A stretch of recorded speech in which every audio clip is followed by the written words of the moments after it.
Balai Monitoring Spektrum Frekuensi Kelas 1 Palembang telah memusnahkan sebanyak 31 barang bukti hasil penertiban frekuensi radio yang tidak memiliki izin guna alias ilegal di wilayah Sumsel pada Selasa pagi.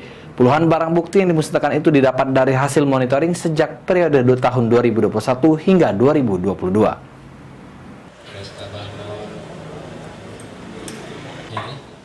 Pihak Balai Monitoring Spektrum Frekuensi Kelas 1 Palembang telah memusnahkan sebanyak 31 barang bukti hasil penertiban frekuensi radio yang tidak memiliki izin guna alias ilegal di wilayah Sumatera Selatan. Kepala Balai Monitoring Spektrum Frekuensi Kelas 1 Palembang Muhammad Sopinggi menjelaskan, puluhan barang bukti yang dimusnahkan itu didapat dari hasil monitoring di sejumlah daerah di Sumatera Selatan pada periode sejak tahun 2021 hingga 2022. Adapun puluhan alat ciptaan yang dimusnahkan tersebut terdiri dari perangkat radio, unit radio FM siaran, internet, handy-talkie, dan ditambah alat pendukung lainnya. Sopinggi juga mengatakan dari pantauan Badan Monitoring atau Balmon, presentasi pelanggaran penggunaan frekuensi di wilayah Sumsel tidak terlalu signifikan.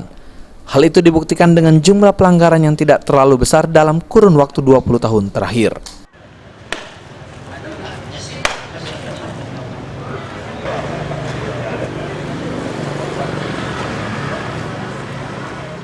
Dengan cara dibakar ya, barang-barang hasil penertiban kita dari tahun 2001 sampai 2022 ini itu sebanyak 30 unit di beberapa pengguna frekuensi seperti internet, konsensi untuk pesan-pesan ya, perorangan ada ya, ada perorangan juga, ada radio siaran yang kotaknya besar tadi memancarnya seperti itu ya, ada sebanyak itu cuma 30 dari 31 dari 31 itu lebih banyak ke mana Pak? Perusahaan atau perorangan? Perusahaan. Berarti indikator penyitaan yang kita lakukan ini karena alat tersebut tidak standar atau masih ada? Iya, tidak standar intinya.